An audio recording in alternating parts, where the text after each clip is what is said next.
और जीवन जब बोझ बन जाता है तो ये यात्रा मंगलमय होने के बजाय दुखद हो जाती है। तो ये यात्रा मंगलमय कैसी बनी रहे, कैसे ये यात्रा हमारी सुखद बनी रहे, इसके लिए हम क्या करें? क्योंकि कोई यात्री अगर अपने घर से निकलता है अपनी मंजिल तक जाने के लिए, तो उसको न दिशा का ज्ञान होता है न दूरी का ज्ञान होता है,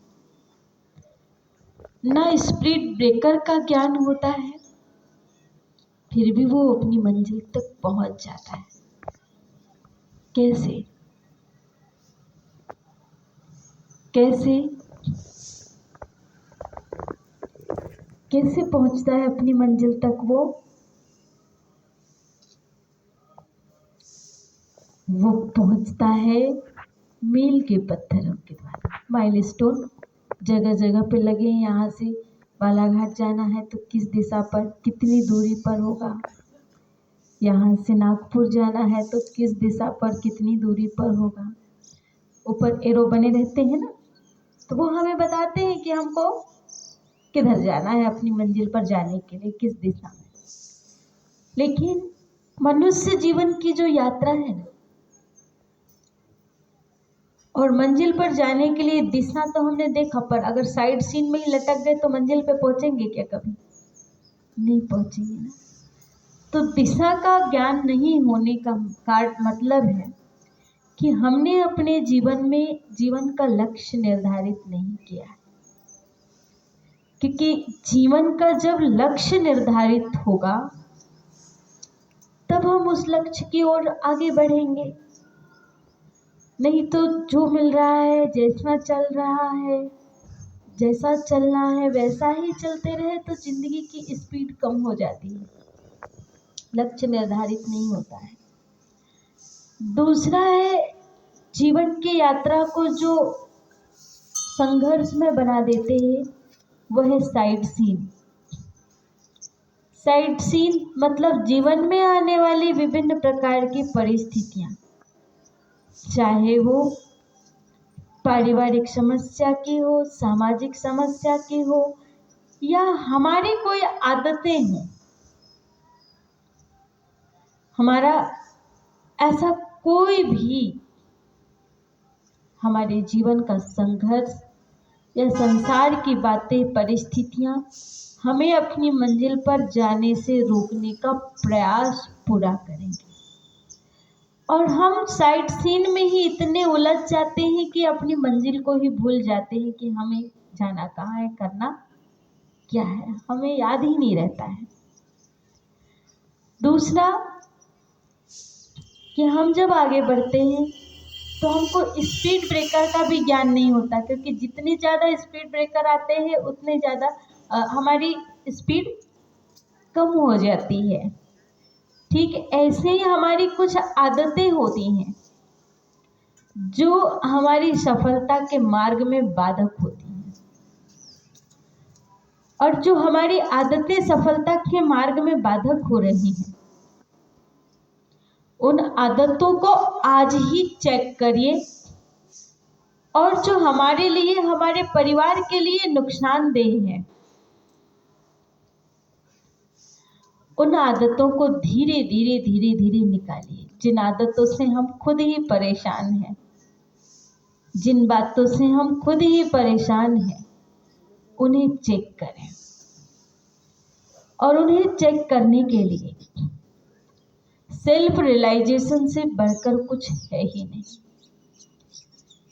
क्योंकि हम जब तक स्वयं तक नहीं पहुंचेंगे तब तक स्वयंभू तक नहीं पहुंच पाएंगे। जैसे बापूजी, गांधी जी यहाँ सामने आ भी जाए, लेकिन गांधी जी की वैल्यू किसी को पता ही नहीं होगी तो गांधी जी की वैल्यू कौन करेगा?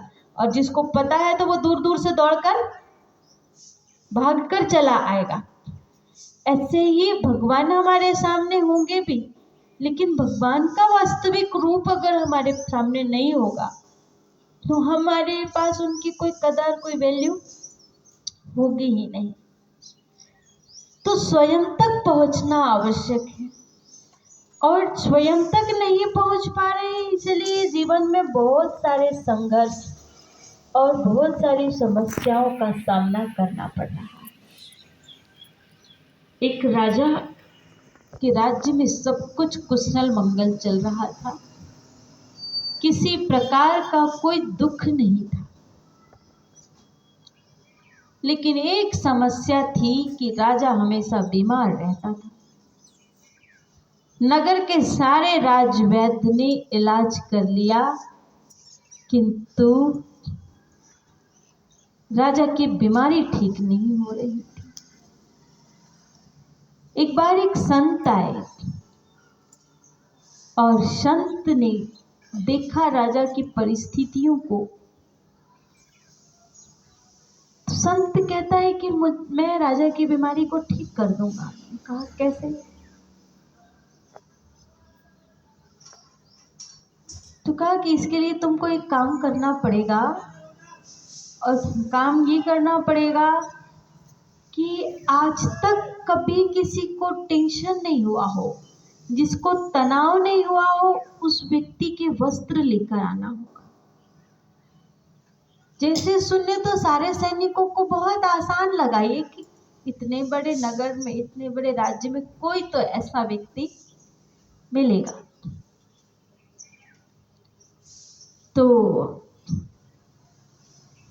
सुबह से निकल पड़े, शाम हो गई पर कोई व्यक्ति ऐसा मिला नहीं जिसको आज तक तनाव नहीं हुआ। अब वो शाम को थककर निराशा के साथ घर लौट रहे थे, तभी खेत की मेड़ पर एक किसान मंत्रमुग्ध होकर के मुस्कुरा रहा था।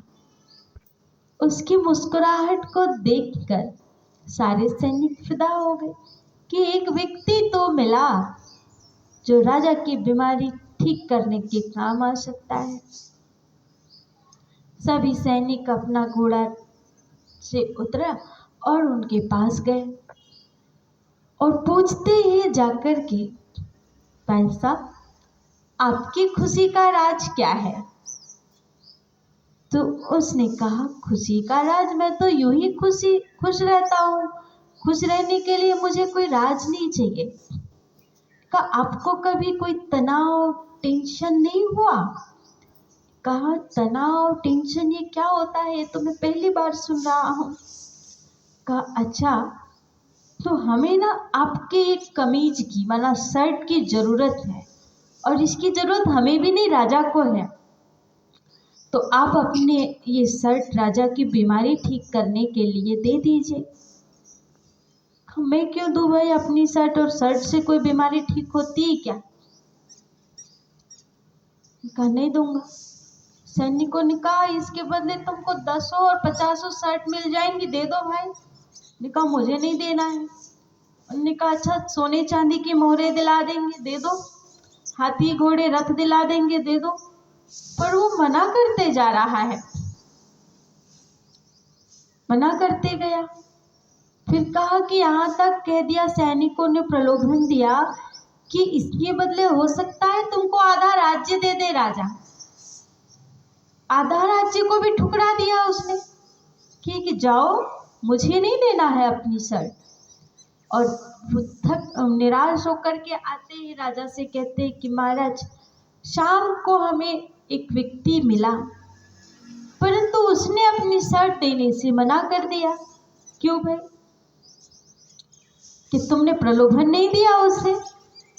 कहने लगे महाराज हमने हाथी घोड़ा, सोने चांदी की मोहरें, और यहाँ तक कि आधा राज्य भी हमने कह दिया कि राजा की बीमारी ठीक हो जाएगी तो आधा राज्य भी राजा तुमको दे सकते हैं, पर उसने मना कर दिया। और मना करने के बाद हम इधर आए, तो जैसे ही राजा ने सुना तो बड़ा आश्चर्य लगा कि एक भाई भी 1 इंच की जगह दूसरे भाई के लिए छोड़ने के लिए तैयार नहीं होता है। 1 फीट 2 फीट जगह के लिए जिंदगी भर की दुश्मनी ले लेते हैं। परंतु ये कौन सा व्यक्ति है जो आधा राज्य एक शर्ट के बदले ठुकरा रहा है? राजा कहता है कि मैं स्वयं उस व्यक्ति से मिलना चाहूंगा।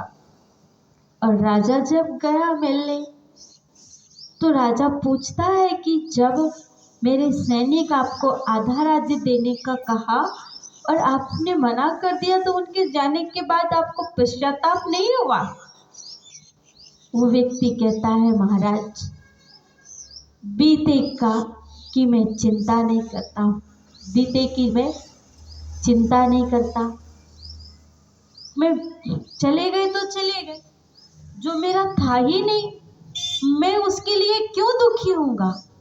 तुमने कहा कि चलो आज नहीं था लेकिन कल तो हो जाता, उससे क्या होता? तो कहता है कि तुम्हारे बाल बच्चे खुश रहते, उनको धन संपदा वैभव मिल जाता। हो सकता है कि तुम्हें जीवन भर इतने कष्ट नहीं सहने पड़ते धन कमाने के लिए, तुम्हारी मेहनत से तुम मुक्ति पा लेते। तो कहता है, महाराज मैं भूत की चिंता नहीं करता, भविष्य की कल्पना नहीं करता, और जो वर्तमान अपना है बस मैं केवल उसको अपना मानकर चलता। और मुझे विश्वास है कि मेरा वर्तमान अगर अच्छा है, श्रेष्ठ है, तो मेरा भविष्य भी श्रेष्ठ होगा ही, मेरा भविष्य भी बर्बाद हो ही नहीं सकता है। और जैसे ही राजा ने ये बात सुनी, राजा की बीमारी तुरंत ठीक हो गई। और राजा को बीमारी कौन सी थी? राजा को बीमारी थी कि मेरे 10 पीढ़ी तक का खाने का है, पर मेरी 11वीं पीढ़ी का क्या होगा? और वो 11वीं पीढ़ी की चिंता करते करते अपने वर्तमान का सुख नहीं ले पा रहा है। कहीं हमारे साथ भी तो ऐसा है नहीं? ऐसा तो नहीं है कि वर्तमान में जो कुछ मिला है हम उसका सुख, उसका आनंद नहीं ले पा रहे हैं, लेकिन भविष्य के लिए बाल बच्चे नाती पोते की चिंता में लगे हुए हैं, पेट की नहीं पेटी की चिंता में लगे हुए हैं।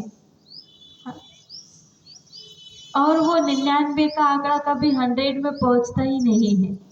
उसको पूरा करने में करते करते जीवन तनावग्रस्त होता है, तनाव के कारण बहुत सारी बीमारियां आती हैं, और संबंधों में कड़वाहट भी आती है, संबंधों में दूरियां भी आती हैं। इसीलिए हमेशा अपना पूरा बल, अपनी पूरी ताकत अपने वर्तमान को श्रेष्ठ बनाने में लगाएं। और इसके लिए मेडिटेशन एक ऐसा उपाय है जो मन को हील करने का काम करता है, मन को स्वस्थ करता है। और मन जैसे जैसे स्वस्थ होता जाएगा, वैसे वैसे हमारे जीवन में हमारा वर्तमान, हमारा भविष्य निश्चिंत और निश्चल बनता जाएगा। आज भगवान की 21